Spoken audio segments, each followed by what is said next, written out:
Hi friends, ఇప్పుడే అందరి వద్ద రాజేంద్ర ప్రసాద్ ఇంట్లో తీవ్ర విషాదం, తీవ్ర దుఃఖంలో సినీ ఇండస్ట్రీ. ఈ విషయాలను తెలుసుకోవాలనుకుంటే వీడియోని ఎక్కడ స్కిప్ చేయకుండా చూడండి. అప్పుడే మీకు పూర్తి ఇన్ఫర్మేషన్ అనేది అర్థమవుతుంది. అదేవిధంగా ఛానల్ని ఫస్ట్ టైం చూస్తున్నట్లయితే సబ్స్క్రైబ్ చేసుకోండి. లైక్ చేయండి. లైక్ చేయడం వల్ల ఇలాంటి ఇన్ఫర్మేషన్ చాలామందికి రీచ్ చేసిన వారు అవుతాం. ప్రముఖ కమేడియన్, విలక్షణ నటుడు రాజేంద్ర ప్రసాద్ ఇంట్లో తీవ్ర విషాదం చోటు చేసుకుంది. రాజేంద్ర ప్రసాద్ కూతురు గాయత్రి 38 సంవత్సరాలు గుండెపోటుతో చనిపోయారు. నిన్న కార్డియక్ అరెస్టుకు గురి కావడంతో హైదరాబాద్లోని ఏఐజీ ఆసుపత్రికి తరలించారు. అక్కడ చికిత్స పొందుతూ ఆమె కన్నుమూశారు. రాజేంద్ర ప్రసాద్కు ఒకే కుమార్తె, ఒక కుమారుడు ఉన్నారు.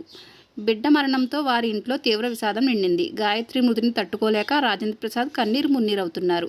అయితే ఆమె గత కొంతకాలంగా అనారోగ్య సమస్యలతో బాధపడుతున్నారు. అర్ధరాత్రి 12:40 తీవ్రమైన గుండెపోటుకు గురయ్యారు.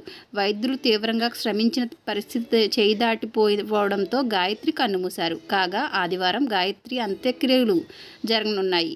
గాయత్రి కుమార్తె సాయి తేజస్విని బాలనటిగా మహానటి చిత్రంలో నటించింది. రాజేంద్ర ప్రసాద్ను సినీ ప్రముఖులు పరామర్శించి ధైర్యం చెబుతున్నారు. గతంలో జరిగిన ఓ ఆడియో రిలీజ్ కార్యక్రమంలో రాజేంద్ర ప్రసాద్ తన కూతురు గురించి మాట్లాడుతూ ఎమోషనల్ అయ్యారు.